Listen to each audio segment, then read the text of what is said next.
Hello, everyone. We reach. We reached Nice one. to see you. Yes, one. I love it. We're back on another exciting episode of Starfleet Boy, where we have a casual and informal conversation about Star Trek. Today, we're focused on Star Trek: The Original Series, Season 3, Episode 20, The Way to Eden. We only have 4 episodes left, guys. The final No. four. It's very The sad. final 4, the final We're immediately countdown. going to start over, right? With the cage. And Yeah, that's exactly what we'll do. No, we're gonna go on to the continuation of the original series That's and the right. animated series, which I'm really excited about. I don't know where Ruben is, guys, but we have a tropical storm thing happening here. So maybe my power went out for 2 hours, so maybe his power went out. So maybe he's just being a Herbert. I don't know, but hopefully he'll pop in. I did send a priority 1 communique through Starfleet Command, so hopefully he'll pop in at some point. But I know everyone here is looking forward to seeing what what he might be He was just putting concocting. the finishing touches on something. It's taken a while. I don't know why, but I feel like he could pull off a really good Severin. Dr. Severin cosplay if he had the ears and he shaved his head. Like, I think Ruben could totally Yeah. totally No, pull it I off. have visions that he's going to be in his wife's bikini and thigh-high boots or something, singing "Hey, brother." So I've been asking for a musical episode for Star Trek for a long time, and I guess it's been a while since I've seen this episode because I forgot there's like a lot of songs in it. There's like a lot of music. It's a musical. I'm declaring this the musical It's episode not a of Star musical. Trek. That's It not what is a a musical is. Do you know they only actually sing one song? No, they sang 3 songs, and then they played a song too. There were Oh, like they 3 ju- yeah, songs, they and just- there's like parts of it where he's like answering in music too. Oh, here we go. Oh, it's a Herbert. What? Herbert. Boo! Boo, Herbert. Herbert. I am here to defend my name, as this episode has tainted the Herbert name. Nah, Herbert, man, you're such a Herbert. Herbert. When's the last time you wore a tie? A long time. A very long time. I was predicting you were going to be Dr. Severin tonight. but No, the that's all- hippie look was too obvious. I had to go. I had to do a twist. Throw a twist in there. I said you were going to wear your wife's bikini with a pair of boots. We've got quite a few comments. A lot of our regulars are in the audience. Nice to see everyone. Ulysses the Pagan, Cake is Eternal. We've got Uncle Arthur here, and we've got Joel. Nice to see you guys. Oh, that is a cool great crowd. Yeah, super great crowd so far. Oh, and so his Chekhov can't navigate everything. That's pretty funny. Does anyone want to do the episode summary for this one? I've done the last couple, both on here and. I think so Ruben should I'll do do it. it. I'll do Or it. you will. You, Father, you go ahead. Do it, All Father. right. So like the Do short ones. The Enterprise is in pursuit of a ship because they are negotiating with a alien planet, and one of the ambassador's sons, Tongo Rad, is part of this little group of hippies that have been hanging out with like this radical professor dude who is on this crazy crusade to find the planet Eden.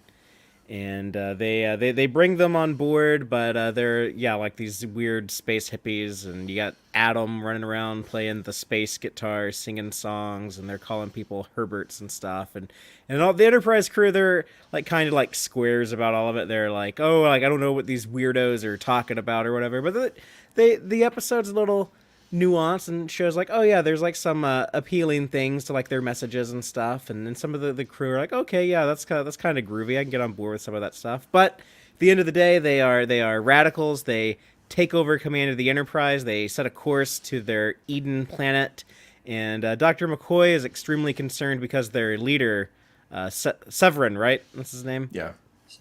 He has this weird Or virus. Melicon. His name is Melicon, I think. Melicon. The That's- fear is that it no. would like spread if it was on a. He is he is on a Melicon. primitive- You're right. I forgot about that. Go on. But if he's on like a primitive planet, then I guess it'll like spread and become like a big plague or something. So these people are also like very like anti-science and anti-medicine. So that it shows. Oh yeah, like that can cause problems for you. But they are actually able to take over the Enterprise, set course to their planet, and successfully beam down. They do everything correctly, and they pretty much win. Except their planet turns out to be a false promise. The plant life is deadly, full of acid. It burns flesh on contact, and a couple of them eat the forbidden fruit and die as a result. And that's the end. We reach. In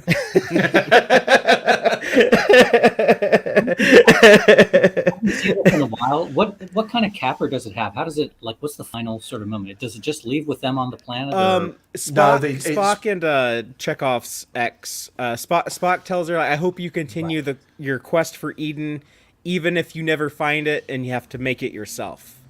Right. Okay. So it does have a bit of a optimistic ending at the very end. Yeah, but Chekhov tells her to be right every so often, and she tells him not to be right every so often. Right. Yeah, it's very sweet. And then, of course, Captain Kirk kind of, who was the biggest Herbert to these people. I felt so. I think Scotty might have been the biggest. Yeah. Scotty was definitely an angry Herbert.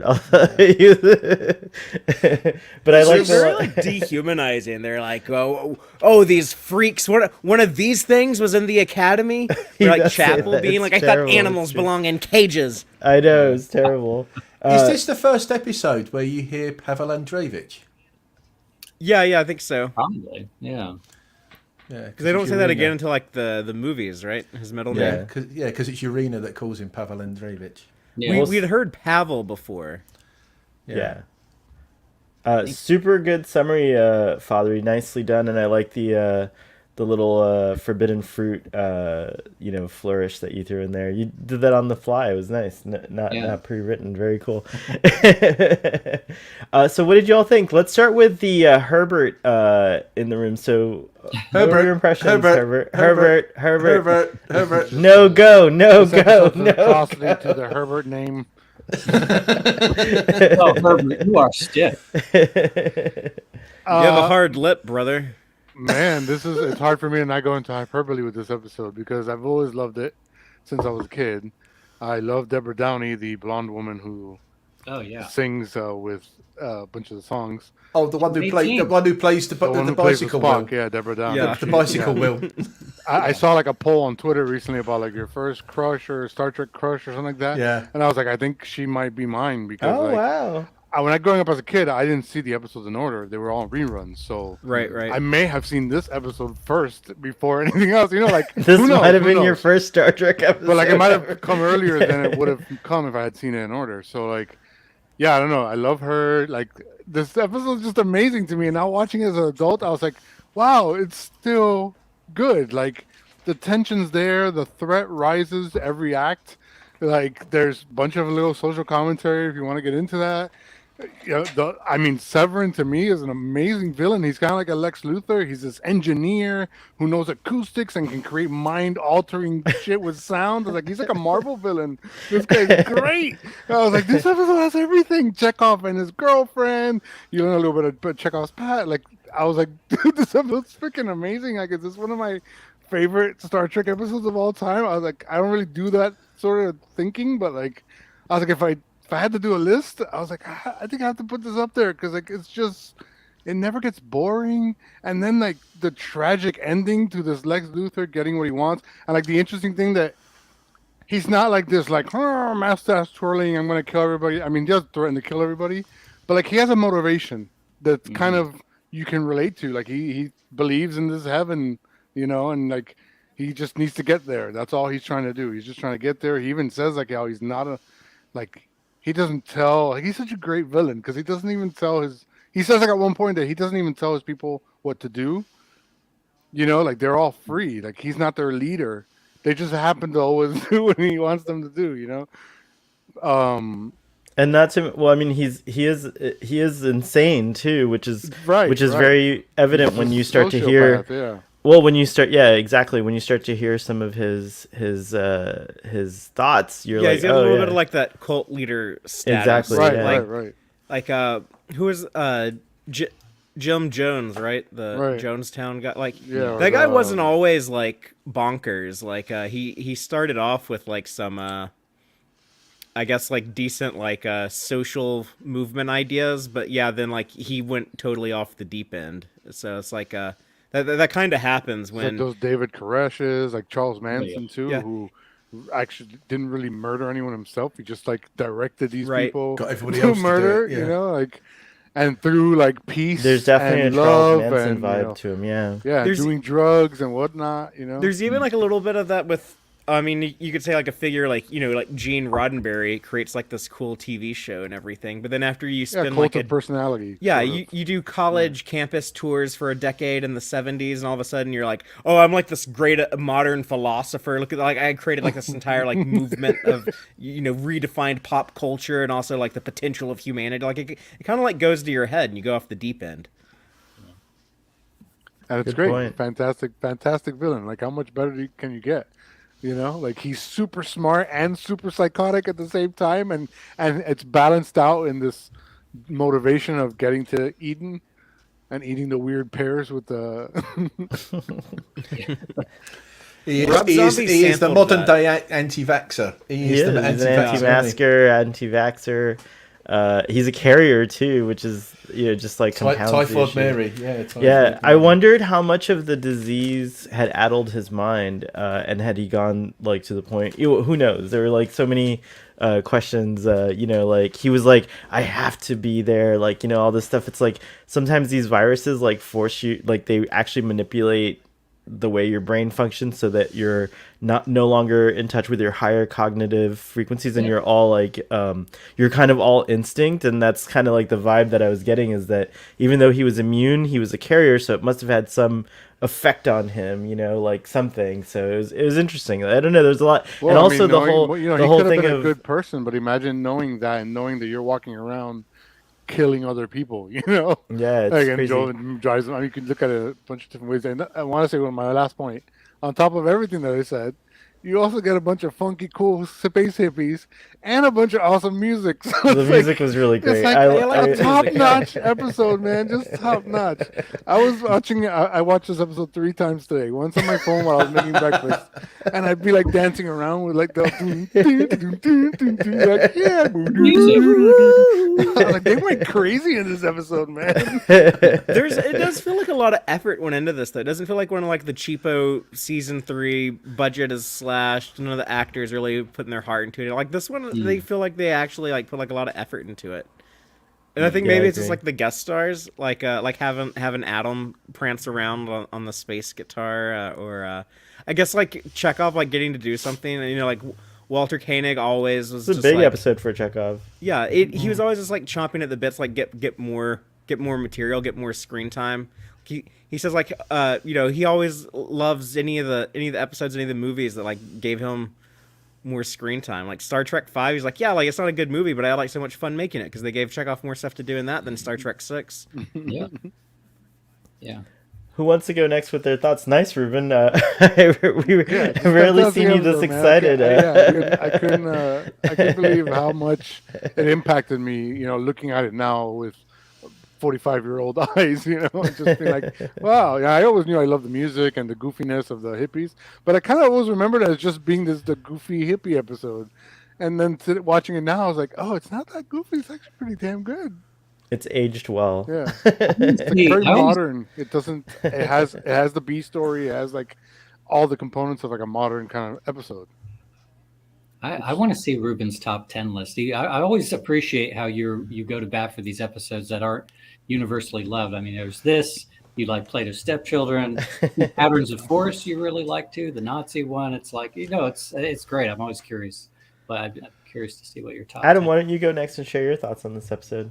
So I haven't seen it in a little bit, but I remember it fairly well. I guess it's sort of not a universally loved episode. They certainly leaned into the hippie thing pretty heavily, but there are some neat ideas in it for sure. I mean, I think Dr. Seven is a great villain, and I think he's a good actor too. I think he fulfills that role pretty well. And the idea of having a virus that comes about as a result of this sterilized, mechanized society. I mean, I think even today and before today, I mean, that contrast of living in a society that's filled with technology and wanting to return to nature is a very strong theme. And, I like that in the episode.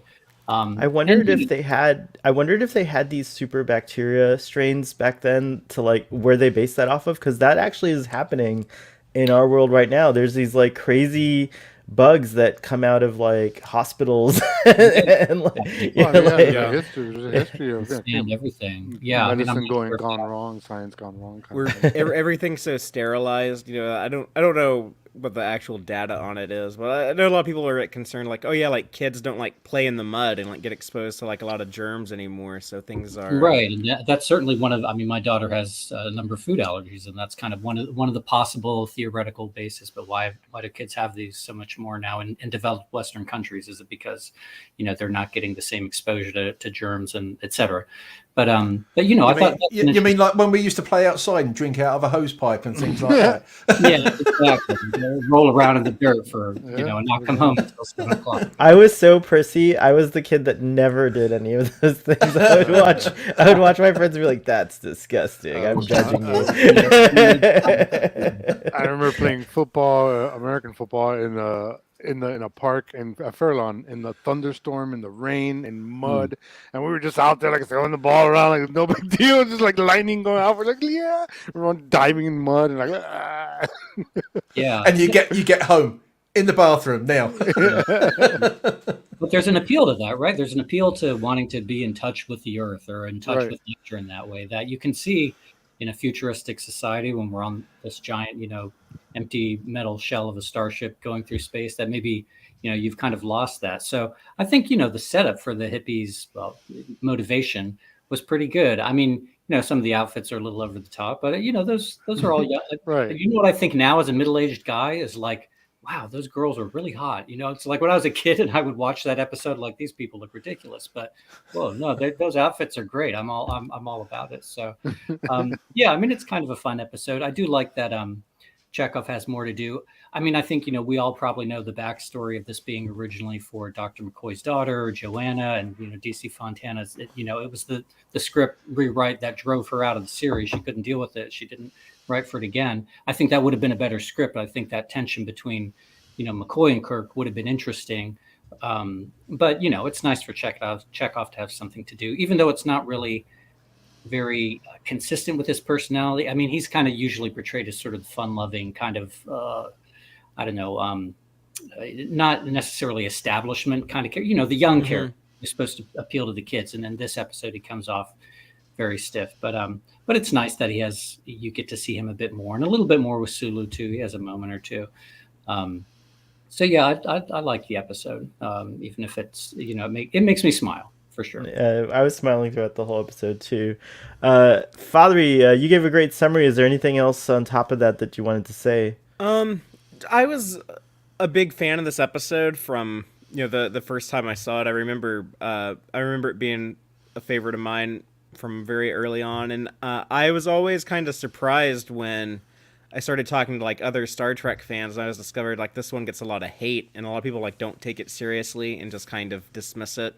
And you get all these jokes about like, oh yeah, like remember like the terrible space hippie episode, or I even see it like ranked as like one of the worst episodes down there with like "And the Children Shall Lead" and Spock's brain and stuff. And I think that's so crazy. I think that the fact that they were doing it's a great example of if you want to talk about like Star Trek doing like modern social commentary type stuff. I mean, like, you gotta, think about, like, the context, like, 1969, like, even then, as early as, like, 1969, like, the hippie subculture had become a very mainstream concept, and your pop culture was reflective of that almost immediately. Like, 69 was, like, pretty early with that stuff going on, right? Like, yeah. Like, the, like, war protest and stuff, like, didn't really start getting, like going until like around that time to like 69 70. So that was that's cool. And The I like the music too, like Ruben. It's So catchy. How can you not? How can you especially not? like these days, or like so much like top 40, like nothing is like guitar centric anymore. So any I just need I just need like someone strumming a guitar. Just that makes me happy. Uh, but and it's cool to see that actor come back in Deep Space Nine as the most Herbert of all characters, as the general, and what's the name of that episode? The Roswell one. Little Green Men. Yeah. Yeah. Oh, we talked to those writers because they live here in Texas. They're right down 35 from me in San Antonio. We talked to them on Text Trek about a year or two ago. So yeah, that's cool. And then I like Rob Zombie samples the all the plant life. It's full of acid or whatever, that line from Dr. McCoy that shows up in a Rob Zombie song. So Oh, right on. That's cool. they also I guess kind of rip off this idea for Cybok in Star Trek Five, but I think. And also the space hippies kind of reminded, like, Khan's crew is more like a goth version of them or something, like a more like but it's kind of the same vibe. It's like I guess. a cult leader and his cult, that kind I of thing. always assumed that Tongo Rad species, that's the same species as the big forehead dude in the motion picture. Oh, You get the cool their version of the little knockout. touch, yeah, I like that he had Yeah, his the own little special thing. powers. Yeah, like the Yeah. not special powers, but he had another style of neck pinch or whatever. Like And subdue you don't people. you don't get a ton of alien looking aliens in the original series. Like normally they're either a Vulcan, a Romulan, or they just all look like humans on their planet. And so here we get not only like Tongo Rad, but also Severin. Severin, They're both aliens. So Yeah, they're they more have a like little bit of an TNG alien aliens. look. They kind Yeah. of like the precursors to next generation aliens. Yeah. I agree. And I guess the other thing, my last thing I was gonna say is, like the episode The Changeling. I think it's like the motion picture, but better. I think this is it's like Star Trek V, but better.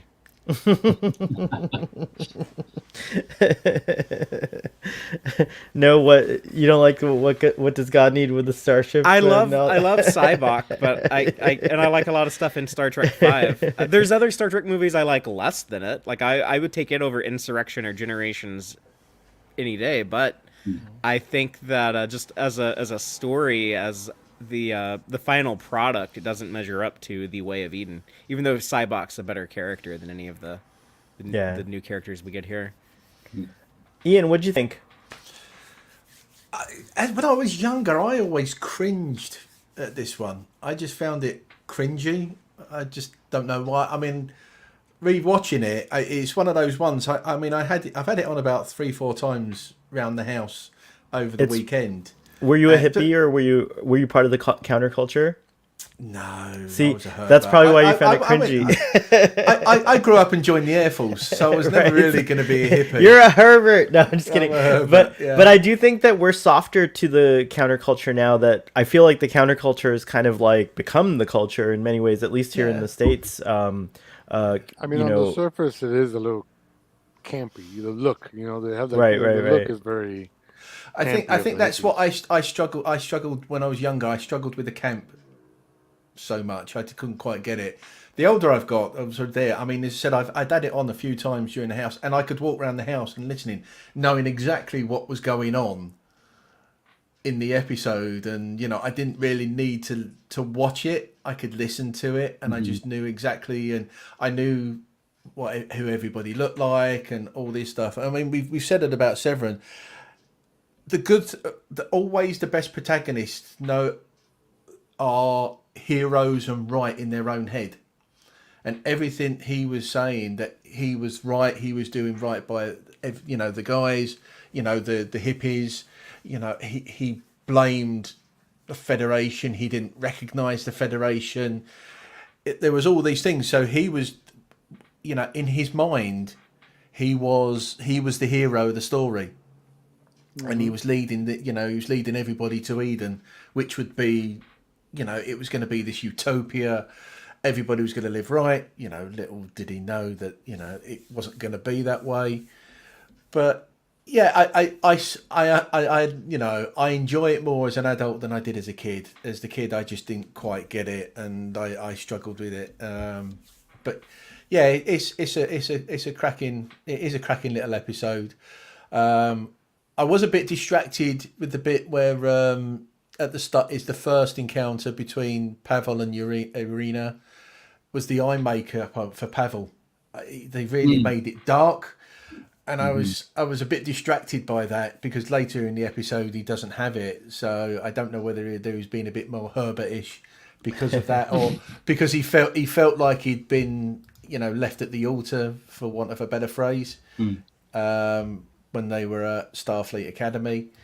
So that got me, and also his hair, because that comb where it comes all the way back to the front. And I'm going, really? Yeah, well, it's not even a comb. I think that's a wig. It's a really bad wig. It's a comb over. It's a comb it's a comb over? It's a comb over, yeah, because it literally comes from... It goes from there, yeah, I saw the part. There, and I'm just thinking, poor wow. fella. Yeah, he probably, like Sean Connery, losing his hair at a very young age, and he just like Starfleet Boy. Starfleet Boy also lost his hair. You wouldn't know it with this beautiful wig that I'm wearing. It is a beautiful.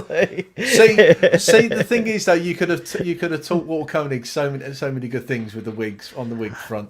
I did notice that his eyelashes are very long. Like, look at even in this, you can see here. It's like he has really, really long eyelashes, and I was like, I was always commented as a child with my eyelashes. They say I've got eyelashes, long eyelashes. So. Yeah, people tell me that too. I don't know if it shows up on camera on here. Is this like a Trekkie thing? Or are we like long? Because I have long eyelashes too. I get told that all the time. Like I have long eyelashes. I got told that many times as a kid. I cut them. Whoa, you snipped your eyelashes. I actually got a pair of scissors and cut my eyelashes. Wow. As a kid. Yeah. It's That's amazing what we do. I cut my eyelashes. I burnt my, I had a dressing gown. I had when I was younger, I had a terry towel. When I was playing with matches, I burnt a hole in that. I'm surprised I'm still alive today. I was a lot like what's that? I made a Romulan warbird model, and then I wanted to make it look battle damaged, so I got a lighter and started melting the plastic, and I was like over it, like huffing all that plastic fume. Just like, and after a while, I was like, I don't feel so good. That explains so much, Ruben. That explains so much. Now I know. That's your origin story right there. Yeah, I don't know what it really could. Well, I had a similar feeling to Ian as a kid. I didn't think it was a cringy episode, but I did think it was silly. Like I definitely a lot of my friends describe me as like Alex P. Keaton from Family Ties. Like when I was a little kid, I carried around a briefcase. And do you remember? You don't remember the briefcase? I was very like by the book, by the rules. So the hippies did offend my sensibilities as a kid. I thought of you as a cooler Urkel. Yeah. You said you didn't start drinking until you were 21, right? I did not. No, 24. I waited to drink till I was 24, and I didn't try. Sorry, I didn't mean to. Yeah, I made up for lost time. Our one F word for the PG-13. I didn't start to drink until like 10 years before I was 24. Okay, so you started drinking at 14. Great. I was about the same age. I was about the same age. I mean, At 24 you started 14, or no 14, 14, okay 14. That's pretty common. I think a lot of folks start a little earlier trying it out, but yeah, I was very much like that, and I didn't really appreciate this episode, but I started to enjoy it later in life, and I enjoyed it even more and more. And the music is fantastic. By the way, I don't know if we mentioned it or if anyone in the audience did, but Charles Napier wrote the songs. Along with another person, with Craig Robertson, it says here, and I think maybe was that actually his singing voice? And it was actually him singing. It was his singing voice. Although I did think it was funny, it did sound studio recorded. I don't know. Yeah. There's got to be like an album.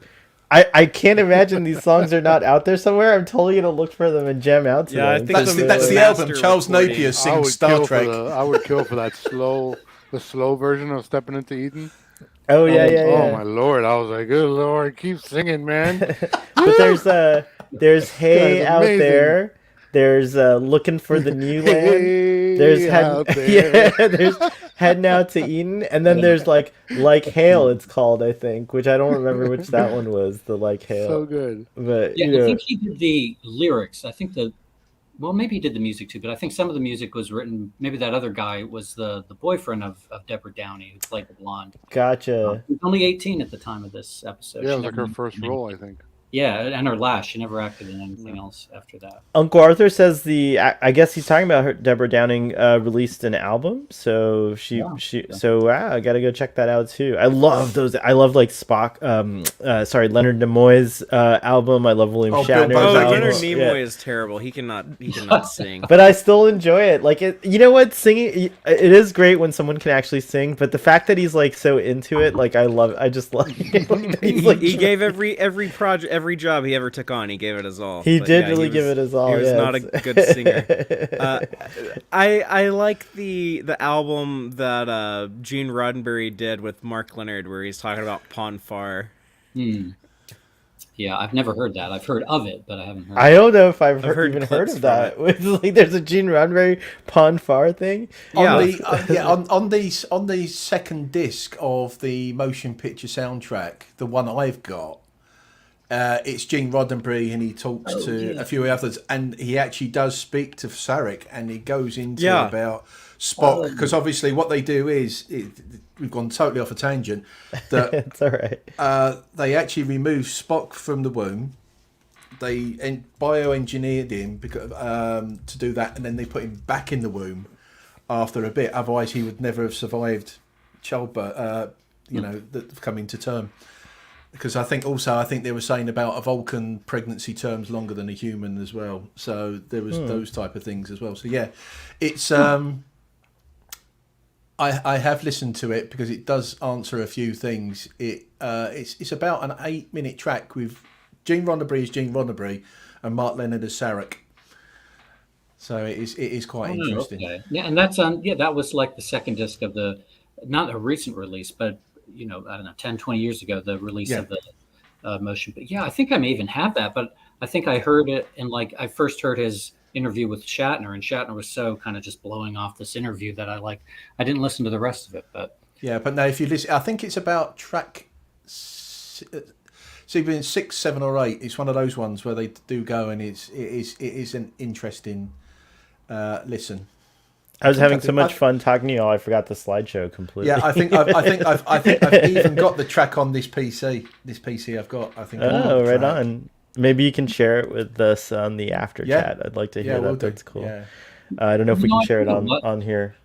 What part of what makes this episode people think that it's campy? A lot of it just comes down to Charles Napier and his performance. I mean, it's so big, and his smile is so big, and if he wasn't in the episode, his hairline is like back here, and he's got the weird tattoo thing. Yeah, he's like 35, but trying to play like he's a 19-year-old. It's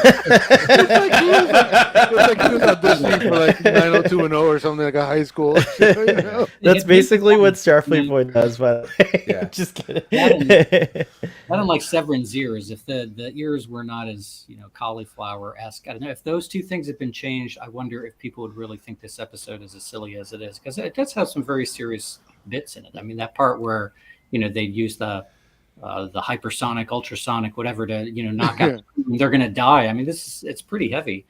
No, if you look at it with my weird, my weird writer brain, that I just look at it as a structure of a TV show. Like, the first problem is, there's some stolen ship out of control.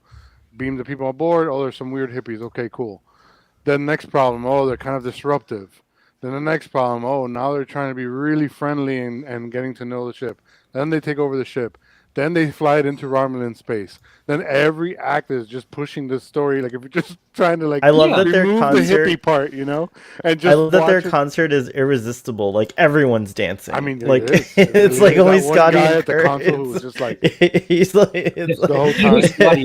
Scotty is the World War II vet granddad, in the back, who has his pack of Marlboros or whatever at the side. Right. Like, have anything to do with this ridiculous hippie culture? Right.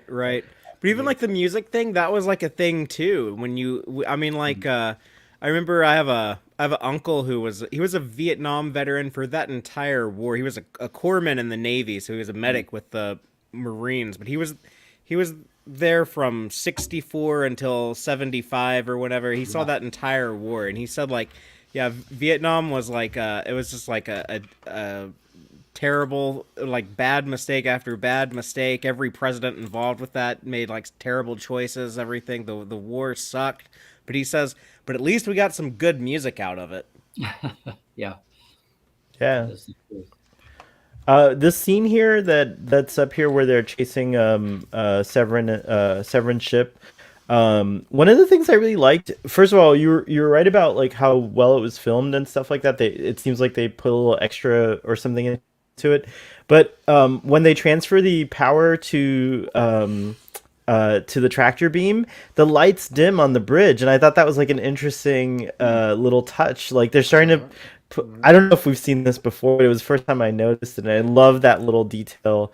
You also there. got, and then you also also heard the strain on the engines as well. That was right, quite right good as well. Yeah, and I don't know if that's remaster stuff or if it was, well, the lighting is from the original, that but was on both the sound and the lighting. The only difference in this bit, obviously, is the ship. Because obviously, as they said, the original one was the Tholian ship with warp nacelles put on the side, whereas obviously it was a completely different design. They are. Here Rod, are look our at space hippies. I love when Spock's like, I I'm know, just I ogling reach over you. this girl. She just passed The- away last year too. Mary Rapley. I forget her name. The one who Oh, plays. the actor who plays Irina? Irina? Yeah, she was young. I mean, youngish. By these standards, but yeah, that's sad. Very cool. Oh, thanks. It looks like folks are putting the Gene Roddenberry album in the. Joel pointed out it's here on YouTube called Gene Roddenberry Inside Star cool. Trek Full Album 1976. Thank you. And then Cake posted a link to it, so everyone check that out. Cool. I liked the whole that they were bound by Ambassador to kind of treat them as like guests, like this. It gave a really interesting like dilemma and like Yeah. showed, and it really showed like when you're frustrated like that, that's like when things like bigotry and prejudice start to come out, and like the episode did a good job of showing like the prejudices that the crew had about these space hippies basically, which was interesting. And like I think you said that was earlier. the ambassador's kid thing. I think that was kind of this almost kind of playing like a criticism of like this hippie culture, is that like, oh yeah, a lot of these are just like rich privileged kids that go off to Interesting, yeah. college and then they decide they want to go be like weird hippies. And But it is No, interesting and that it happened a lot in that era where like these people would find these kind of subcultures that they would latch onto and Right. leave behind potential prestigious careers or whatever. right, yeah, I think it happens now. A lot of for sure. a lot of the fringier stuff, you see a lot of like privileged affluent youths, or kind of I guess one of the privileges is they have the ability to expose themselves to that type of stuff, or like go off to university and stuff. And I do like that what Ruben said. I mean, it gives a believable reason why the tension increases. That they can't just throw them all into the brig. I mean, in an episode Right. like Alternative Factor, and you have Lazarus walking around. Why isn't he in the brig? Why haven't you locked this guy up yet? It doesn't make any sense in the episode. But here, at least, they had this thing they had to deal with, that this Tonga Rad was an ambassador's son, and they had to treat them all a certain way to keep the situation at a certain level. But that guy actually, Tonga Rad, he appears in Elan of Troyes just as a regular crewman. He was the actor was a friend of the director of this episode, so he got I never knew that. yeah. One thing you can see in this picture, you can see the line of his ball cap. You can see it's just this Oh, line where he's yeah. Yeah. Oh, interesting. It's not so bad though. If you hadn't pointed it out, I don't think I noticed it during the actual episode Well, that's either. actually that's one thing I did notice. On Charles Napier and on him, and also the obviously we said about the ambassador's kid. All on those guys. I could actually see the lines. I think that's probably where they skimped the money, was on the makeup, was ever so slightly. The tattoos used to bother me, but I kind of dig them now. How they look like I don't know, just like the It's kind of flower foreshadowing. the pastel colors. It's like, oh, I could actually now envision like people wanting to have tattoos that kind of look like this. Yeah. It kind of foreshadows. Yeah, I get it. Eden, too. Stress-free You probably K find says- I was going to Oh, say, go what ahead, you sorry. probably find is instead of his head now, it'd be a tramp stamp on the back of their back. One of them does have a tramp stamp. One of the They girls do. has one. It's true. I saw that. I I think it's remember Irina. making this dude's ears when I was a kid with Play-Doh. Oh, And I it feel creeped like me I out. have. And I was like, and I just mushed it up. I was like, They're like Oh my skin-colored lettuce leaves, yeah. which is gross. I guess Stress like Free Oh, I was just gonna say, I guess like every like American woman born between like 1975 to 1985 watched this episode, and that's why they all have tramp stamps. Stress Free K says, I'm on my phone, but wanted to add that this is one of the few episodes with no discernible problematic tropes like sexism, etc. Yeah, true. I'm telling you, man. Maybe Hashtag just respect ageism. for Wada Eden, bro. And also, Kirk does not reach. Yeah, Kirk. Kirk's a company man, but Spock reached, bro. Yeah, the intellectual and also like the kind of the social outcast Spock. I liked that he kind of saw the appeal and was able to communicate with them. There is no insanity in what they seek. Yeah. Look Right. at Napier, man. What a pimp. The boots, right? The boots. The whole, like the whole thing. Yeah.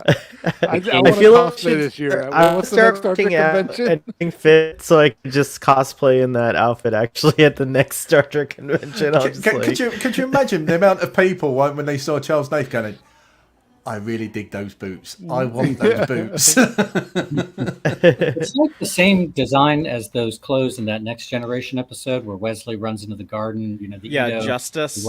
Yeah. His outfit. Yeah, I mean, all you got to do is just make that white, and They have the curly blonde hair too. Expose the nipples at all costs. That was Bill Theis's philosophy for the outfit. Chekhov Can't Navigate says tramp stamp is a hurtful name for something that's often beautiful. Sorry you feel that way, but actually the people I know who have them like proudly say tramp stamp, so I feel like it's like a I don't know. That's a good question though. There was like a whole stigma. Like that was like a super common place to get a tattoo, and then like when people started using that terminology, there was kind of like a whole stigma against it. I love Like I don't think anyone does Arthur. it anymore. Like it's like gone out of style now. Yeah, there are. I mean, a lot of people do have beautiful tattoos on the bottom of there, but it's just there. If you're going to have boots that high, just make it. remember I'm growing up- sorry, Arthur. No, because it Arthur, leaves- that is a Herbert thing to say. Yeah, man. As a Herbert, man, it leaves that little enticing bit right there. Where you're just like, What would be the correct term for tramp stamp? Like not tramp, because I remember growing up, like three It's of just my a friends tattoo. got it and they were Sex like, worker look, I stamp? got a tramp stamp, I'm so excited. Like they would actually It's call it that. a so lower back tattoo. Lower it doesn't back sound as tattoo. cool as a tramp stamp. But still, I get it. It does sound hurtful. Although I like tramps. I'm a fan of tramps personally.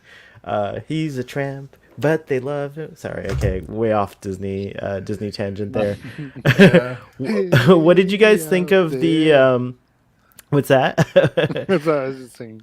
What did you guys think of the Irina Chekhov stuff? I thought there were some interesting hints dropped that I guess we never get the answers to, but like what city were they talking about that they were in together, and like that or she left him, and I did like this stuff about how she's saying you never really what does she say to him? She says, you never really, you discouraged me or something like, you disapproved of me or something like that. You never really, It was disapproved. yeah, it was like disapproved. Yeah. And it was really interesting to see that perspective. And then Chekhov's like, but I came back. I looked for you, that they had these, like, so often relationships end, but through misunderstanding. And it sounds like their relationship ended through a similar type of deal.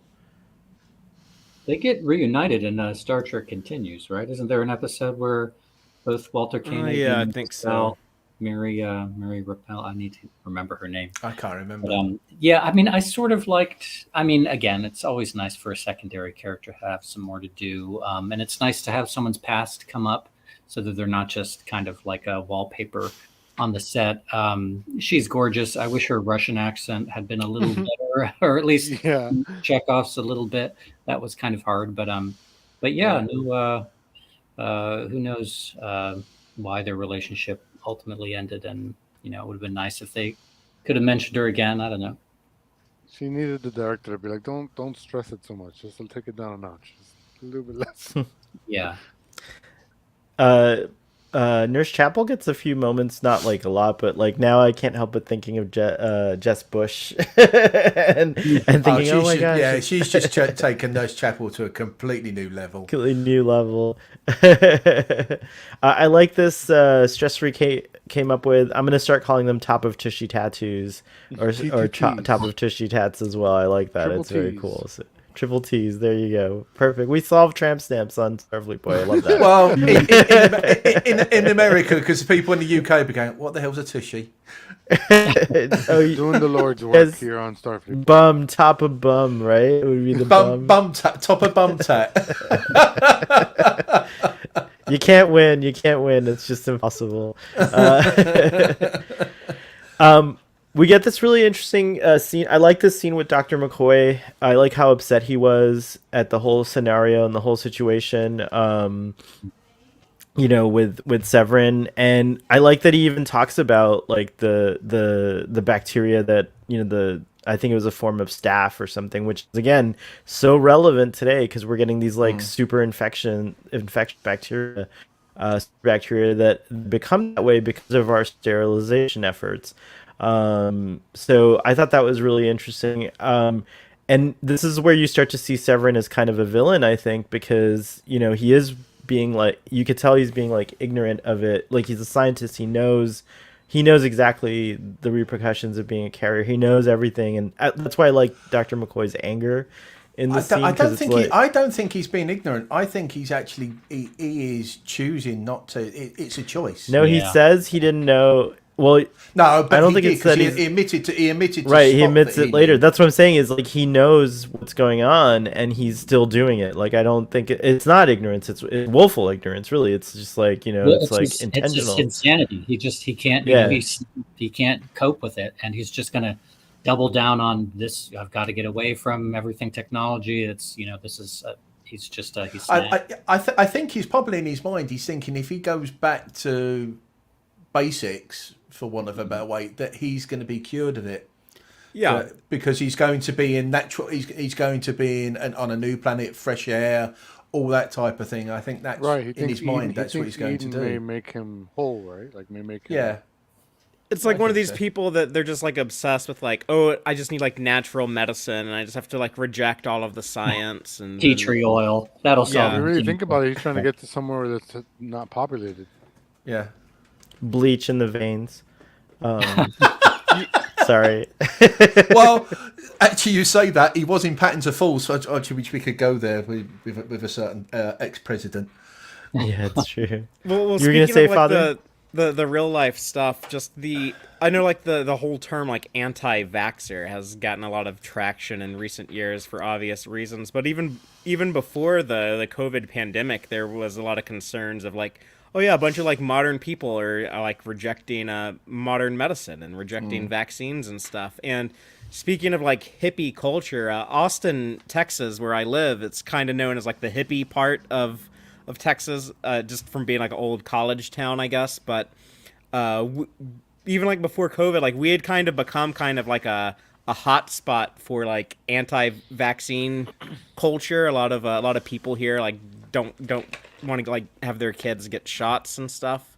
So that was already kind of a concern before COVID. Like, oh yeah, like things like measles might be more likely to pop up in Austin than say like a lot of other cities in the area. So that's it just something that like I hadn't thought about watching this episode before that much. But yeah, kind of like that that embrace of like the natural and like all like your inner vibe and your inner spirit and all of that stuff, and things that are probably like healthy to focus on, but taking it too far to the extent that like you reject like actual like empirical data that this doctor is trying to present to you and stuff like that.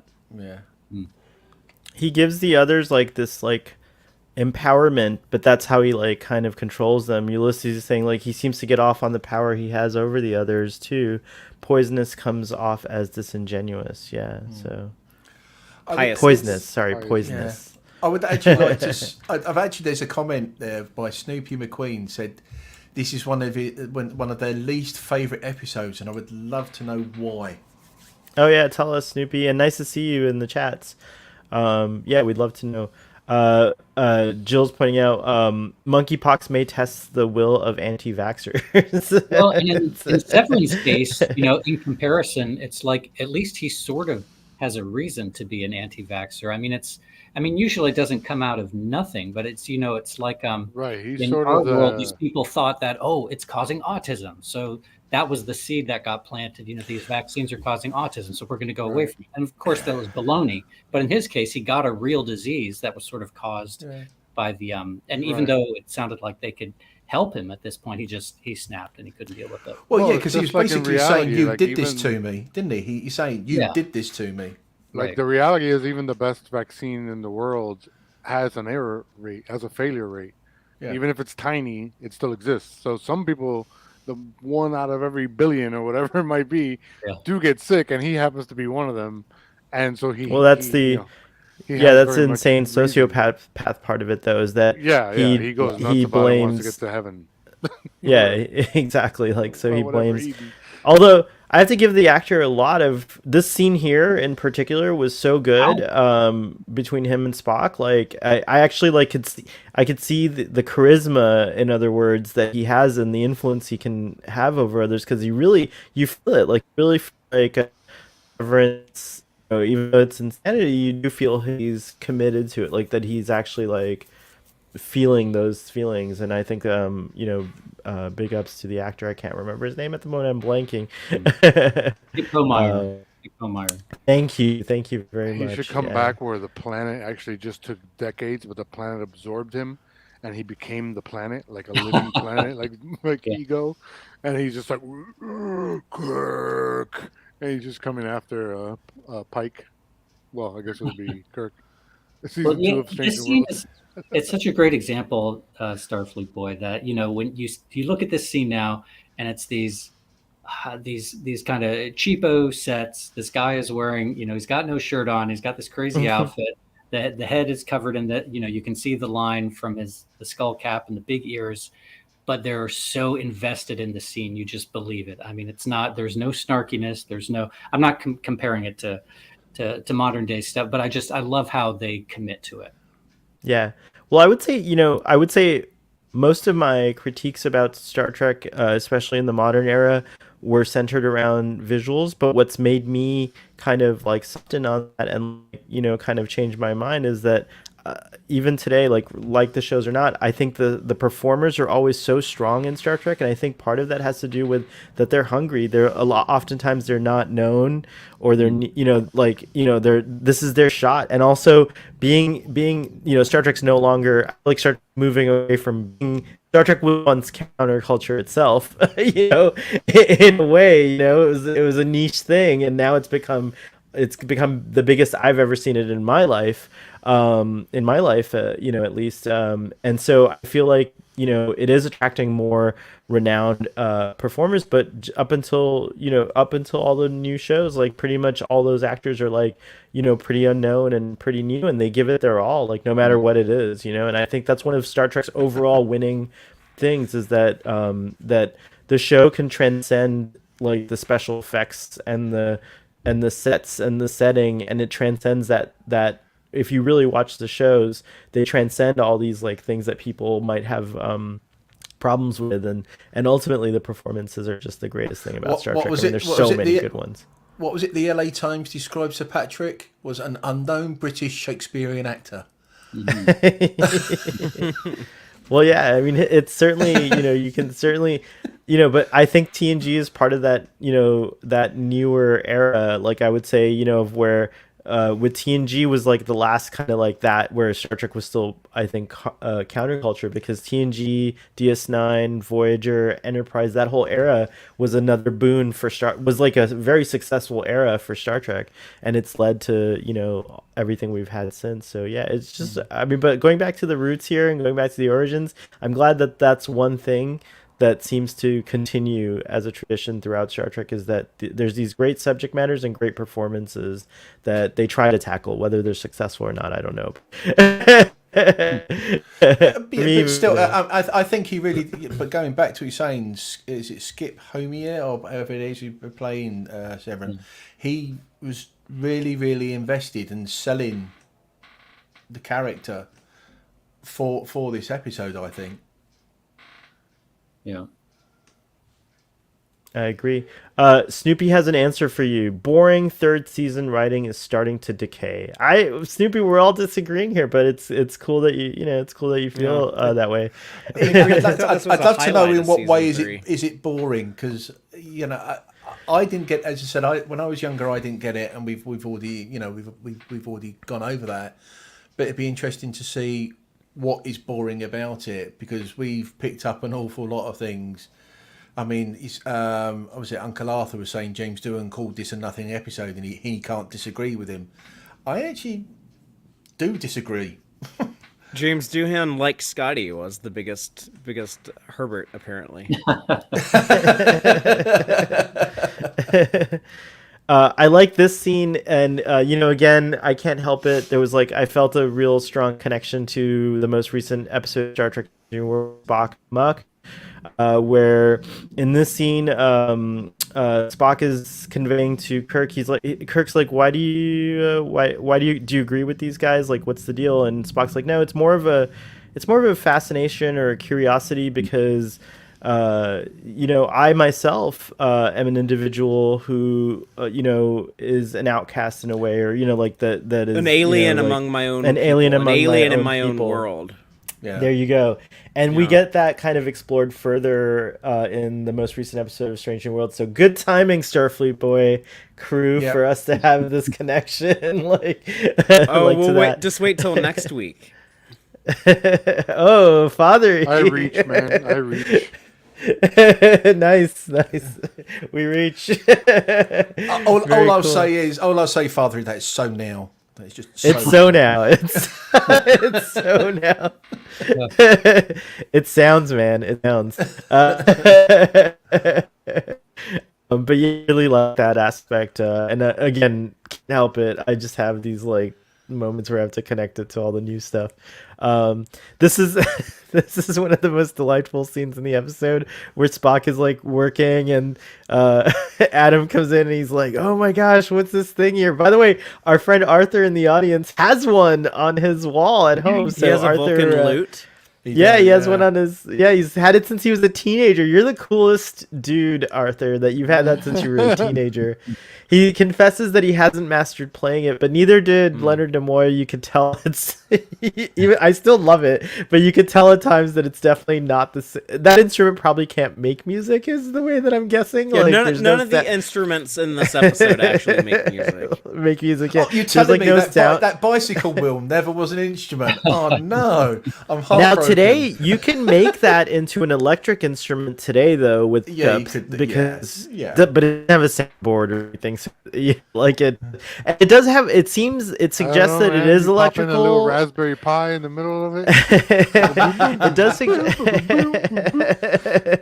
It does suggest that. Well, speaking of Raspberry Pi, I just want to show this, because this guy's so high right here. I can't believe I'm being paid for this, man. He totally smoked a doobie before this, because look at that. That is a very familiar expression to anyone who's gotten high before. That's when you're in a full state of kind of looks marijuana. Like Yeah, it kind of looks like. Hold on, let me do his airline. Oh, he's starting to be less of a Herbert. We're getting the Herbert to be less of a Herbert. The tile be coming off soon. I'm that guy at the console right now. Spock does turn it on, and there's a weird chime, so maybe it is electric. It's meant to be an electric instrument of some kind in the context of the in-world context. It's a beautiful instrument. I love how it's. I love the shape of the thing. It's gorgeous. Yeah, beautiful design. I wish they made a functioning one. It's very, very cool. I would probably get maybe the Moog company, the people who do the Moog organs. can come up with it, because they've done theremins Moog and Company. stuff too. Yeah, like Only Moog I know is Worf and Kern's dad. you know the Son of Moog Moog. organ. Am I pronouncing it right? Some people say Moog, but I'm pretty sure it's pronounced Moog. Like Moogie? What you mean the synthesizer? The synthesizer. Yeah, Yeah. the synths. Yeah, yeah. I think it's Moog. Yeah, I think it's a Moog. Yeah, but anyways, One thing you can see on this picture is they all have that little egg with the infinity sign and the yolk. What, the You can see Tamagotchi? it. Yeah, yeah. My pet died, man. It's a cross between a Tamagotchi and an egg, really, isn't it? Because it looks like egg yolk there and whatever. very nice. That's But yeah, interesting. I mean, you could even I'll even add another layer to it where you can add, discuss the kind of the kind of differences in freedom, right? We think of Starfleet as a free society, but they have plenty of rules and regulations and all sorts of things, and these guys consider them not free. You know what I mean? Like, Well, you can well, I think you debate should that. say the Federation, because Starfleet well, is right, going to yeah, be right, very. correct, Starfleet's the exploratory military or whatever you want Right, to call right. it But branch. just them in general. But you yeah. know? Federation. Yeah, in general, Starfleet. yeah, the Federation. They is all, true, it's true. I must admit there was one line on there, and I would have come out with such a sarcastic response, where he turns around and says to Chekhov, "How do you breathe with all those clothes?" And I would have gone, "In through the mouth, out through the nose." Listen, man, as I am not a nudist, but I love to be naked, and I feel that I reach right there. I love the heat, and I love to be naked. Wow. Oh, there she is, Well, Deborah that's Downer. great. It is hot in Miami. Often you do have to. I like wearing clothes a lot, but often you do have to wear less to feel comfortable outdoors. It's true. But unlike some cities, I think we're pretty conservative. You're not allowed to walk around nude out here in Miami, Florida. You can do that. And Not that might like be- women can walk around topless in Austin. That is legal. That's here. actually cool. I like that. Wow. Is that a thing that you see often or no? During like festivals and stuff, I guess, but not Oh, not okay. not typically on like a average Saturday afternoon. But I'm sure it happens. Yeah, on the way to work, I'll just go topless today. Well, here's my favorite part, the big space concert that they use as a distraction to distract the crew. And I think it's just wild that the crew is actually distracted by a space concert. They must have been out there for a long time. It's like pretty cool.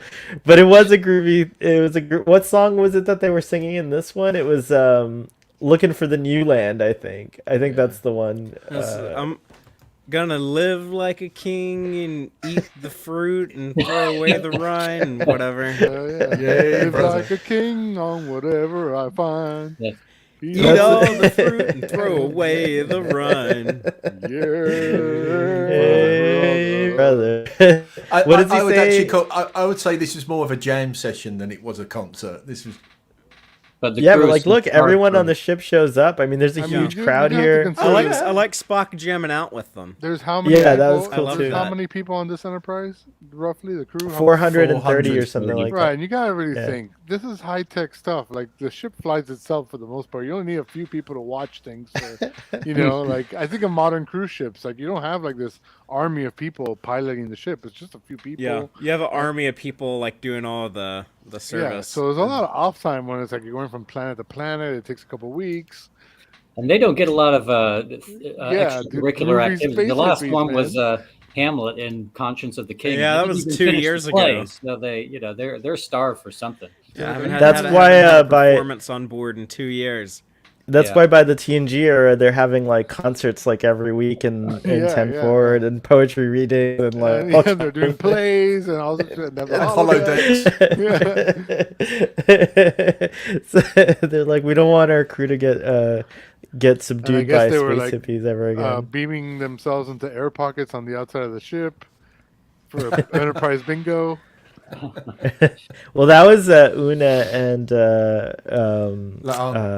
La'an's idea before they would put on spacesuits to go and sign No, those but I'm scores. saying Enterprise bingo's got to still exist, right? It's no, I have a feeling Well, Kirk that's gotta be abolished it. Enterprise doesn't exist. It has to Yeah, be carried on to other I feel like enterprises. Kirk abolished it. I don't think Enterprise Bingo flies on. That's a Kirk's, Herbert move. It is so hard, but he's a big hermit. It's true. Yeah. Like, I doubt Picard Picard would. Yeah, maybe Rachel Garrett brought it back, but I don't know. Captain Harriman might be oblivious. Oh, to... that dude sucked at everything. Jellicoe used it as hazing. Jellicoe allowed it, but as hazing.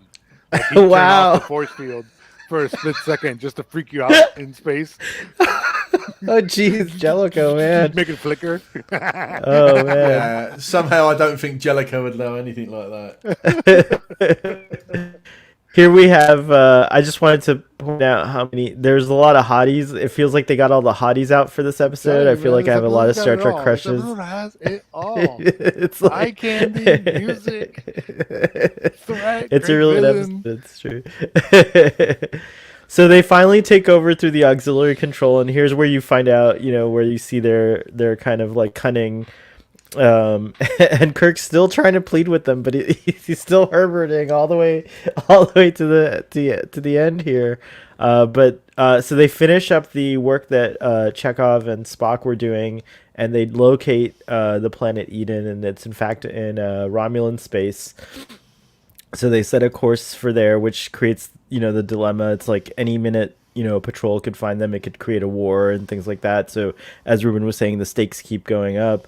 And Spock tries to appeal to Adam, who he kind of has a bond with, or he sees that maybe he's potentially sensible, but alas, he's not. By the way, I love the shots, like this camera work here with the panels in the background with Spock, like beautifully framed, beautifully like lit, all that stuff.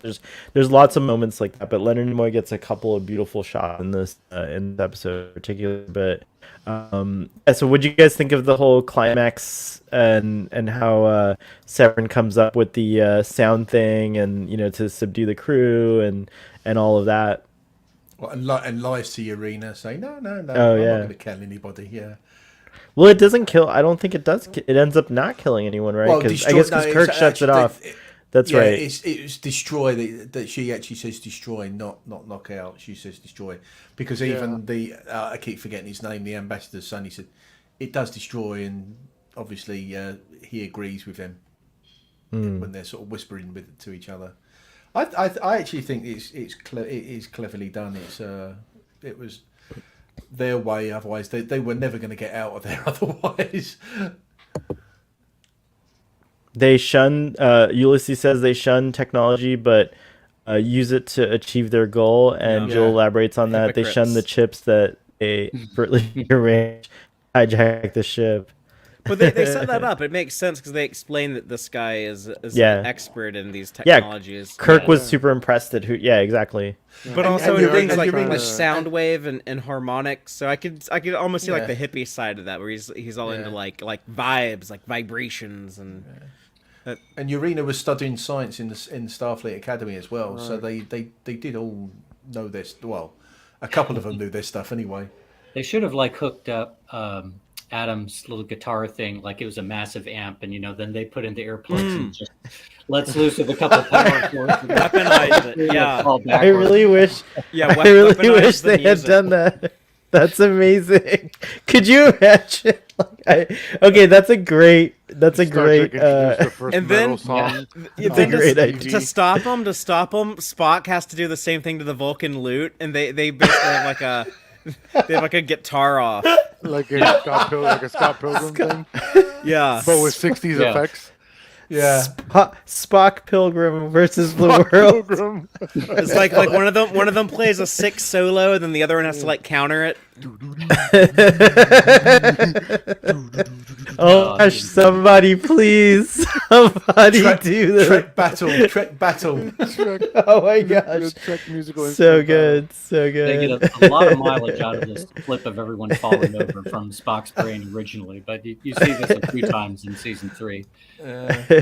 They're so chuffed here. Look at them. They're ready to go. They're like, oh, we're gonna get to Eden, but it looks beautiful. But it's not a beauty you can enjoy, unfortunately. And that's a remastered. You don't get anything like that in the original. The original one, you get a slight video of a backlot pond, and it cuts to a scene from the Apple. as Yeah. well. Oh, okay. The remastered Backlot shot pond. looks good, by the way. Oh, it's but beautifully I- done. Yeah, I think it is kind of jarring when you cut from that back to them just being on the fake studio set. It's a Romulan trap. It is It's a little just jarring. yeah. Yeah, I'm sure that was We have that a- was just like some real footage of real Earth nature, and then Mike Okuda probably went in on the computer and painted in those mountains and the Yeah, and the additional moon. Yeah. moons to make it look alien. But it looks good. Yeah, super gorgeous shot. a strange makes new it feel world. like Eden. It is a strange new world. And then, of course, sadly, Adam. I like that little thing where this is Eden, and he points out his name was Adam. Sadly, you he mean has to- Adam and his twitching fingers? He's dead, but his fingers. Well, you know what I liked about that is there's a big there's a final strum of the guitar right as his finger twitches, which I don't know if that was intentional or not, but I really enjoyed that. But yeah, it shows that he's dying, like I like that little detail. It's a bit gory because it's like the nerd. What I'm laughing happened? at Cake is Eternal's comment.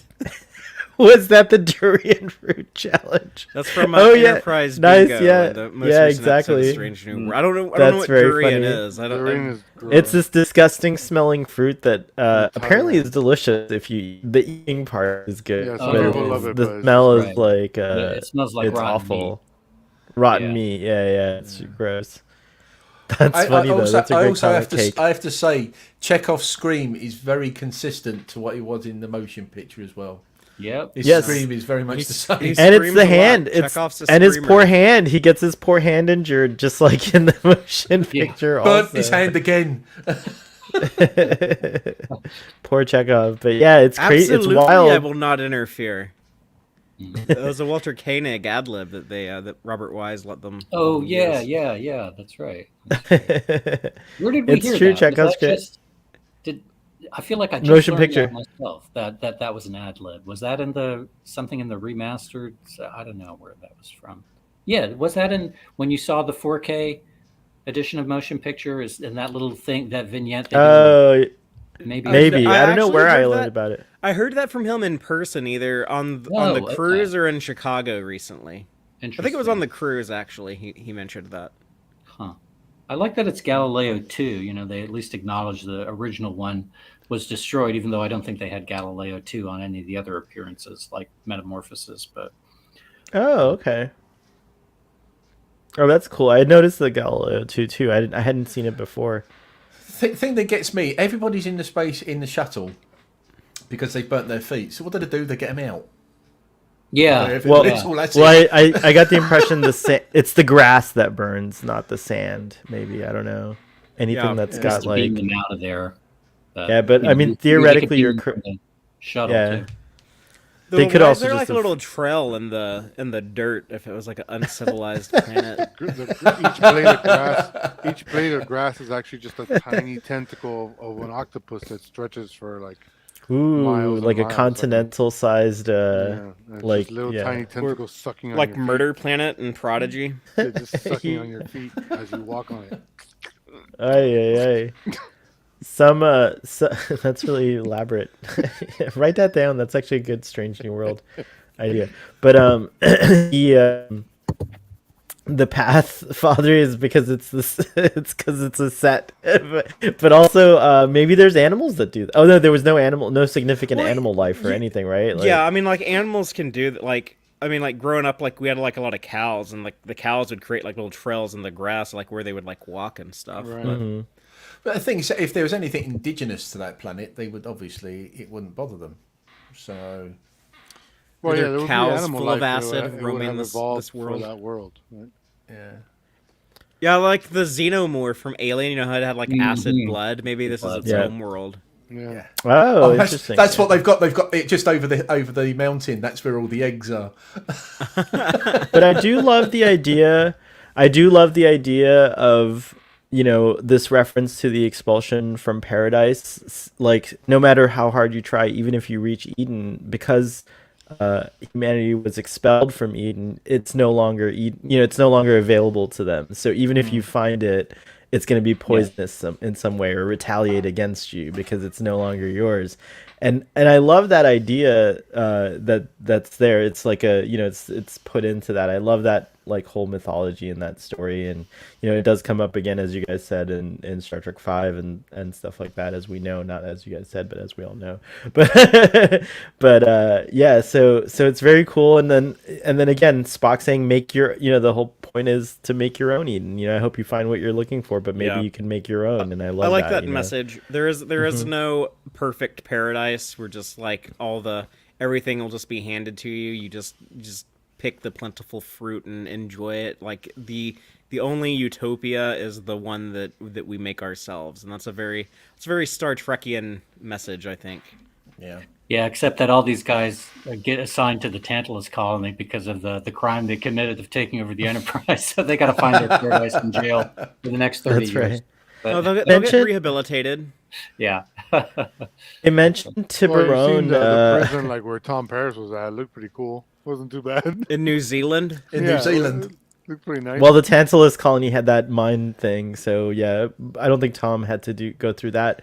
But it is interesting that Severin does die. Like I feel like it was very much his course. Like there was no rehabilitation for him. For him, yeah. He was gonna live his dream or die. Well, he went on his own terms, didn't he? Right. Yeah. So, yeah. Yay, brother. So we end with we end with this hopeful ending, and in typical Star Trek fashion, with like a nice message, as we were saying, like Spock tells them to make their own Eden, which is a lovely thought. I agree with that, stress-free K. And then so they steal the Genesis device and they go wipe out another planet. Yeah, exactly. I bet they end up on SETI Alpha 5 and meet up with Khan's people, and then it's like, okay, there we go, that's it. But I like how we open with Spock and Kirk kind of having a moment, and we end with the same thing, and I like that. In the end, like Kirk, makes a little joke about it, whether it's appropriate or not, I don't know, but I like it where he's like, we reach, and he's just kind of does this like shrug, and that's it. So yeah, good episode, guys. Great discussion. Lots of fun topics. Anything else you guys want to say about this episode before we wrap up for today? I must have been watching it because, as I said, I noticed the skull caps, but also there was two very quick scenes where obviously they wanted Shatner to look in the opposite direction, so they flipped the negative, and all of a sudden his delta is on the other side, and it happens twice in this episode. Wow, I didn't even notice that. That's wild. That's great. I didn't look at the flubs and stuff like that. It's not a flub. I mean, it's what Ian said. It's, they didn't cover his reaction shot to something that would have been happening to his left. So they took a reaction shot of him looking to the right and just flipped it and figured, no one's ever done that. So, I didn't like people are still going to be watching this in 50 years, like analyzing every frame of the show. Yeah, this show's about to be canceled, and let's just get this done. So. Yeah, we've only got a couple of episodes. They'll never hear of Star Trek again after this one. No. Very cool. Well, I just want to say thank you, gentlemen, for joining me. Why don't you tell the audience what's going on in all your respective worlds? Let's start with you there, Fathery. Well, everyone can catch the Text Trek show every week live on YouTube at 7 p.m. Central on Fridays. We cover the new episodes of Star Trek every week. So right now we're halfway through Season 1 of Strange New Worlds. When the season wraps, we're going to be going back to Deep Space Nine, where Dave is watching that show for the first time. I'm watching it for the 47th time, and we're going to be picking up where we left off, so Season 5. And, of course, we'll be doing Prodigy and Lower Decks later in the year when those shows make their return. You can also listen to Text Trek wherever you get your podcast. And you can see me and Starfleet Boy talking about new episodes of Star Trek on Sundays over on the Trek Central channel every week at 4 p.m. Eastern, 3 Central. 9 p.m. at the UK. I was so into this discussion I forgot to give a rating. This gets 10 poisonous pairs out of 10, so it's a 10 for me. Out of 10 blades of acid grass. There we go. I tried to do a father one. Father, what's your rating? What's your silly rating for this I'll one? give it I'll give it a Galileo 2 out of a musical bicycle wheel. I don't know. I like that. What's going over on Herbert Land? In Herbert Land, yeah, Herbert. Hey, brother, I'm feeling. I reach. Oh, I he's reach, he's loosening up now. He's the loosening hairline's up. getting further back. I it's pretty obvious, clear by now that this is probably one of my favorite episodes of Star Trek. I love it. I love it more now than I ever have. I didn't think I would. It's a great episode, and I give it a hey brother and a hey out there. And you can find me at rmartian on Twitter, and I will have an interview up on Monday and some more to come. Very cool. Adam, are you doing a TOS Saturday night tonight? What's going on? What's the sub commander up to? And anything we can follow along? So tonight is a special night because they are pairing Errand of Mercy with Star Trek 6 starting at 11 p.m. I'm probably not going to stay for the movie, but I'll see the episode. And last thing I'll say about this, and then I'm going to have to recloak and go to my daughter's piano recital. Another thing is who is it? Kara online on Twitter at Xandra. I think she always said in her headcanon the actress who plays the yeoman from Galileo 7 also reappears in this episode as one of the hippies, and she always imagined her being so scarred by the Galileo 7 experience caused her to leave Starfleet and join Dr. Severin and but I like this episode, and this discussion is making me get a higher rating, so I'll say 7 out of 10 for this one. And with that, I will depart. So nice to see you all. Thank you for coming. Yeah. Thank you so much. I like it when he's very Romulan, just decloaks. It's very cool. I like that idea. I'll be watching that. Today's also the 40th anniversary of Star Trek 2, so I'll be watching Star Trek 2 with a couple of my needs, and by the time TOS Saturday night gets to Star Trek 6, I might as well just watch that as well. So I'll probably be tweeting about Star Trek 6 tonight with a little bit of alcohol in my system. I don't know if that's a good thing or a bad thing, but y'all can follow along with that later tonight. And let's go to you, Dadmiral, with your rating, and then also...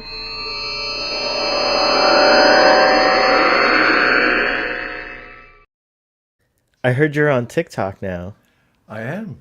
I'm on TikTok.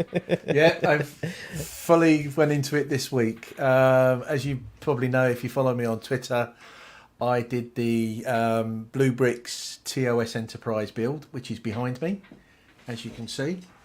Now it's finished. I didn't notice the whole there. time you've had it back there. That's crazy. Here, let me see if I can zoom into you here. Yeah, you have. Whoa, look! I like that they're head to head.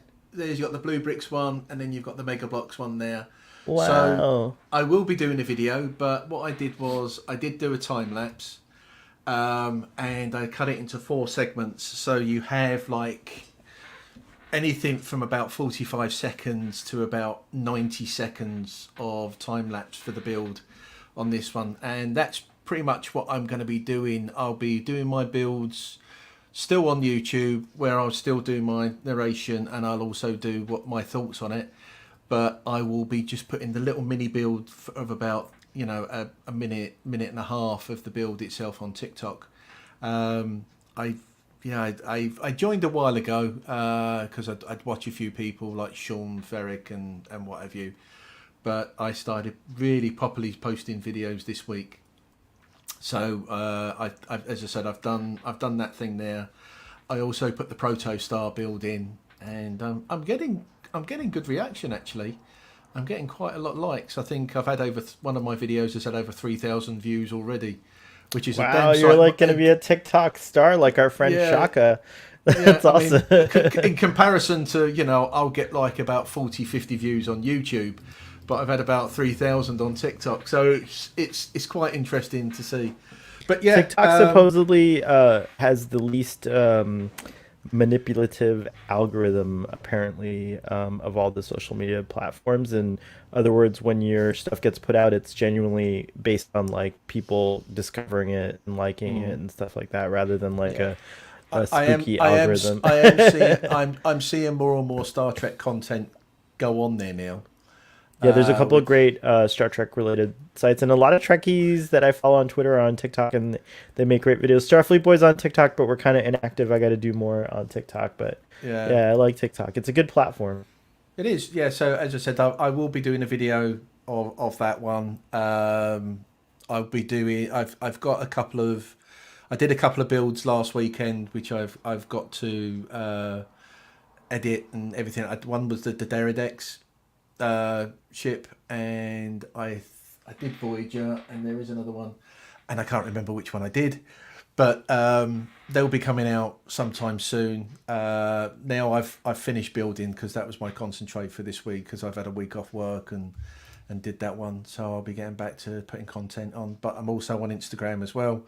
So I'm on near enough on a lot of the platforms now: Twitter, Instagram, and TikTok, and it is pretty much all Dadmore_UK. And for the rating, I'll give it a 7. Awesome. Well, you guys can check out more Starfleet Boy fun tomorrow at 1:30 p.m. Eastern on this channel. We'll be talking about Strange New World's latest episode, Amok Spock.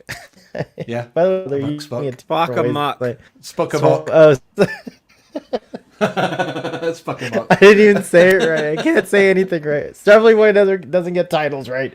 Anyways, thanks audience for joining us. This was a really fun discussion. It's one of the ones I'll appreciate because it was hilarious. And thanks Herbert for showing up. Have a great afternoon, guys. Live long and prosper, and we will see you next time.